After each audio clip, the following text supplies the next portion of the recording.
Guys, welcome back to the game discussion in this Game of the Year week here at Zoomin Games. I am joined now by Tim, our editor, and Hilde about the best story this year. Lots of story-based games, but only one for each person. Unless you have more, we can always. I've got three, so. Okay, fine. It's because it's you. Yeah. Because it's you. So since you have the most, let's start off with you. Well, actually, there are three games in which I really like the story. The first being Metal Gear Solid 5. Awesome story. Sad part is there wasn't enough of it. So that's weird to say about a Metal Gear game, right? Like, okay, there wasn't enough story stuff. But yeah, that's the case. But the story itself is really cool. So it's about a vocal parasite. And using language as a weapon. So I think that's an interesting idea. Something very Kojima-like, and it was awesome. Yeah, but Kojima, just there's a lot of build-up, very cinematic. How was it in this game this year? Because Metal Gear Solid usually is a very linear game, and now you have open world stealth. How did it affect the story? It was weird. It was like whenever you went back to base, that's where all the story stuff happened. You would go for long stretches with no story, and then come back and then trigger a cutscene. So it's absolutely nothing like Ground Zeroes, the prologue. No. Ground Zero still felt like a traditional Metal Gear game. You went through from A to B, you followed several cutscenes, and then you end with a story. No side ops in it or anything. But the main game is just completely gets you off guard for the experience. Well, it's especially weird when you compare it to Metal Gear Solid 4 and all the other Metal Gears, right? So there are cutscenes, even a few long ones, but not as many as I would like. So as a Metal Gear fan, that was the only downside to the game, was okay, give me more story stuff. But the story itself was really cool. I heard it had a rather open ending. Let's not talk about the ending just yet, but I'm not going to say you're wrong, all right? Yeah, could be. Another story which I really liked was the story of The Witcher. Right. Witcher 3 Wild Hunt. Main quest line was cool story, but there was one quest called the Bloody Baron. And that was an amazing quest. Because this is him right here. Whoa. Yeah, exactly.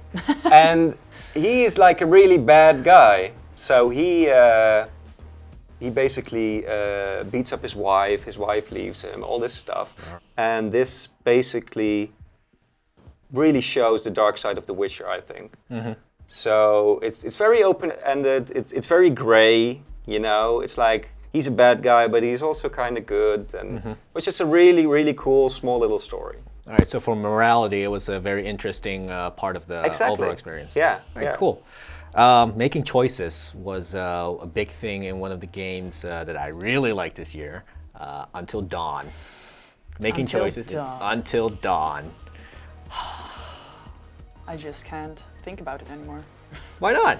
That game, that messed with my head. I felt like, no. It was so weird and amazing and everything. I mean, yeah, that game was, I think, maybe even the best game I've played this year, because it just messes with you, and the story is so good. Yeah, story-wise. So good. Story-wise, it is your run-of-the-mill slasher horror teen flick. It is. It is. And going in that mindset, with that mindset, I had low expectations. But I didn't. But it did, because what makes this the best story of the year for me is because you were actually a part of it. More so than in games like Heavy Rain or what's that other one? Beyond Two Souls, where you really get distracted from doing all the interactive stuff. But in Until Dawn, the only interactive stuff actually mattered, and you weren't distracted by anything else. Yeah, and it felt like every choice you made was the wrong choice. Like for me, every time I made a choice, I was like, damn it, I should not have done that. But then, it just messes with you. And actually, the story, how the story went, it kind of was interesting to me. So all the things you find out about the people, and then there's a backstory as well of the asylum in there, and it's just all, I don't know, it just messes with you, and it's really nicely done. It's funny too. It is funny. That surprised me the most. And there was really funny moments in it. Yeah, and you really have a connection with the characters, or you hate the characters. It's I don't Right. know. It just The like dialogue was amazing. yeah. like I was the, so involved in it. I couldn't Script stop. was a good script. Yeah, it was really yeah. good. I heard the script had 10,000 pages. Wow. For all because they all had to act out and record all the different Yeah. outcomes because Yeah. there are Oh, 8 characters and there's a possibility that all 8 of them die Yeah. or all Or 8 of them none. live. Yeah. Or some die. Yeah, so there are so many possibilities. And there so are different ways for people to die as well, I think. So it's early on the story, later in the Later, yeah, story, it's- it's like it was crazy. yeah. And every time I watched a different playthrough,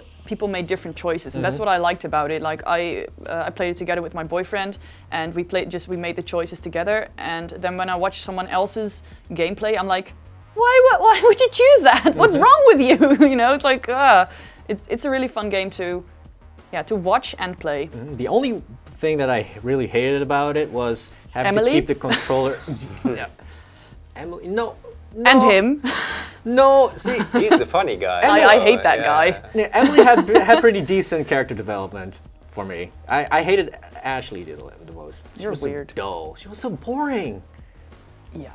Yeah, but having to keep the controller still, that was my worst part. That was. I'm hard. okay with Yeah. quick time events, but keeping the controller still, like I was great the first 2 times, but the one time it mattered, apparently I moved, and then You know what? Everyone apparently moved at that part. really, Yeah. So maybe it was the game. And I also, speaking of story-based games, I want to like mention Life is Strange. Yeah. For like a second. I loved that game, and I thought it was amazing. But the ending completely destroyed the game for me. I was going to choose this, and then I thought, no, the ending was so bad. I just felt bad about it because the game was without amazing. going into spoilers, what was it about the ending? It was super anticlimactic, and the last episode was mainly like felt like it was fillers most of the time. Like it was just because it was weird. building up to something and then And then it didn't just- pay off. Oh, yeah, okay. it was really weird. And Yeah. like episode 4 was amazing, and it blew you away. And then episode 5 happens, you're just like, eh. yeah, it's like from episode 1 through 4. It's all about build up the story, getting to know the characters, and in 5, they try to tie up all the loose ends, but in a really weird way. Yeah, yeah. And that was a little bit disappointing. It was very disappointing for me. I was really disappointed. Yeah. I mean, I was still hit with all the feels in the end. I never, you know what? I never cried No? in that game once. No? No, I'm a heartless person. You are. You are. You cried, right? No. Manly tears. Manly tears. One single manly tear. Manly tears for teenagers. Yes. There you go.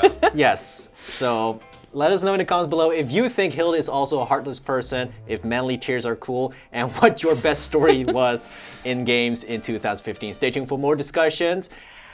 I'm gonna cry some more manly tears. Okay, you do that. Yeah. Heartless person, you.